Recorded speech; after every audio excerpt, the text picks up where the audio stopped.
আমি আসলে আমার এই আইনি লড়াইয়ের যে রাজনৈতিক দিকটা সেটা বলতে চাই। সেটা হচ্ছে যে দেখেন, বিষয়টা হচ্ছে যে একটা আইন, সেই আইন যদি আসলে আইনের যেই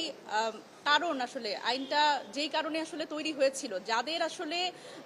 এই নির্বাচন প্রক্রিয়া থেকে বা একটা অবৈধ আনডিউ একটা প্রভাব বিস্তার করার জায়গা থেকে যাদের আসলে সরানোর জন্য এই আইনটা করা হয়েছিল, সেটা হচ্ছে মেইনলি আমলা, আইজিপি, যারা আসলে সত্যিকার অর্থে রাষ্ট্রের গুরুত্বপূর্ণ পদে থেকে এই ৩ বছর অতিবাহিত হওয়ার আগেই তারা যদি আসলে নির্বাচন করে, সেক্ষেত্রে যেই কনস্টিটিউয়েন্সিতে তারা নির্বাচন করে সেই ভোটারদের উপর একটা প্রভাব বিস্তার করবার জায়গা থাকে, এবং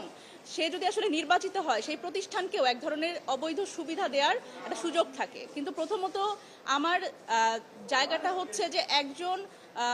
যদি বলি যে স্ট্যাচুটরি অথরিটি, একটা ব্যাংক, ফাইন্যান্সিয়াল ইনস্টিটিউশন, সেখানকার একজন কর্মকর্তা, তার আসলে কিভাবে এই সক্ষমতা আছে বা এই প্রশাসনিক জায়গায় তার আসলে কতটা সক্ষমতা আছে যে একটা কনস্টিটিউয়েন্সিকে প্রভাব বিস্তার করার বা কোনো একটি প্রতিষ্ঠানকে একটা অবৈধ সুবিধা দেওয়া। সুতরাং এবং এখানে সংরক্ষিত নারী আসনের ক্ষেত্রে এটি আরও অসম্ভব, কারণ এখানে সংরক্ষিত নারী আসনের যারা প্রার্থীরা থাকে তাদের কোনো কনস্টিটিউয়েন্সি থাকে না, আপনারা জানেন, এবং তাদের যারা ভোটার তারা হচ্ছে ৩০০ আসনের যারা সাংসদ তারা। সুতরাং এই জায়গায় কোনোভাবেই এটি আসলে অ্যাপ্লিকেবল না আমার উপরে এই আরপিওর এই ধারাটি, এবং আমার মনে হয় যে এই ধারাটি আসলে আরও স্পষ্ট হওয়ার জায়গা রাখে, কারণ পৃথিবীর কোনো দেশেই এরকম একটা অস্পষ্ট ধারা নাই যেখানে আসলে যারা তরুণরা যারা রাজনীতিতে আসবে, আমরা বলছি ৫ আগস্ট পরবর্তী সময় আপনারা জানেন আমরা সবাই বলছি তরুণদের রাজনীতিতে আসতে হবে। এখন এই সরকারি চাকরি বা স্বায়ত্তশাসিত প্রতিষ্ঠানের নাম করে আসলে যারা সত্যিকার অর্থেই খুব নিরীহ কোনো যেই জায়গাগুলো আছে, ধরেন একজন প্রাইমারি স্কুল শিক্ষক বা ধরেন একজন সাধারণ ব্যাংক কর্মকর্তা, তারা যদি আসলে এই ৩ বছরের বারের কারণে তারা যদি নিজের ক্যারিয়ার স্যাক্রিফাইস করে এসেও জনগণের সেবায় রাজনীতি করতে আসে বা নির্বাচন করতে চায়, সেক্ষেত্রে কিন্তু এই যে ধারাটা এটি কিন্তু রাজনৈতিক ক্ষমতায়নে এবং একজন নাগরিকের রাজনৈতিক অংশগ্রহণকে একটা প্রশ্নবিদ্ধ জায়গায় করে তোলে, এবং এই জায়গাটা আমার মনে হয় যে রাজনৈতিক ক্ষমতায়নের ক্ষেত্রে নারী পুরুষ সবার জন্যই আসলে এটি একটা বাধা।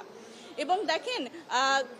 আমি যদি বলি যে এই ফাইন্যান্সিয়াল ইনস্টিটিউশন, এটা যদি বাংলাদেশ কৃষি ব্যাংক না হয়ে অন্য যে কোনো বেসরকারি ব্যাংক হতো, সেখানে কিন্তু তার কোনো এই বারটা নাই। সুতরাং অথচ আমাদের কিন্তু জব ডেসক্রিপশন সেম, আমরা কাজ একই করি। সুতরাং এটি একটা নাগরিকের অধিকার ক্ষুণ্ণ হচ্ছে বলে আমি মনে করি, এবং রাজনৈতিক ক্ষমতায়নের ক্ষেত্রে এবং সংসদে আসলে প্রতিনিধিত্ব করবার ক্ষেত্রে বিশেষ করে নারীদের এটি একটা খুব বড় বাধা। আর আমরা বলছি যে শিক্ষিত মানুষ রাজনীতিতে আসতে হবে। শিক্ষিত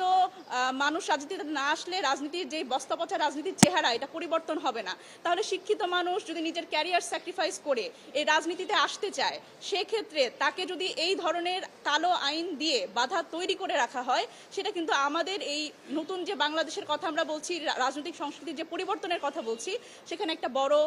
প্রশ্নবোধক জায়গা যে আমরা সেটা কিভাবে বাস্তবায়ন করতে পারবো। একজন রাজনীতিবিদ হিসেবে, একজন তরুণ রাজনীতিবিদ হিসেবে আমার চাওয়া হচ্ছে যে আইনের যে অসঙ্গতি সেটি পরিষ্কার হোক, সেটি স্পষ্ট হোক। আমি মহামান্য হাইকোর্টের প্রতি এই আবেদনই আমার আইনজীবীর পক্ষ থেকে জানাবো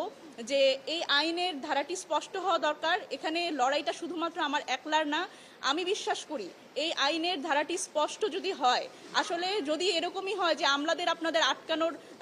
প্রয়োজন, বা আইজিপিদের বা গুরুত্বপূর্ণ পদধারী যারা সত্যিকার অর্থেই প্রভাব বিস্তার করতে পারে রাষ্ট্রের বিভিন্ন জায়গায়, তাদের আপনারা আটকান, কিন্তু যারা আসলে এই ধরনের নিরীহ চাকরিতে ছিল তাদের আটকানো আমার মনে হয় না এটা খুব সঙ্গত বিষয়। সুতরাং আমার আবেদন এটাই যে এই আইনের ধারাটি আসলে আমি আশা করি স্পষ্ট হবে, এবং হাইকোর্টের আজকের যে রুল, এই রুলের মাধ্যমে আমরা সেই আইনি লড়াইটি চালিয়ে যেতে পারবো।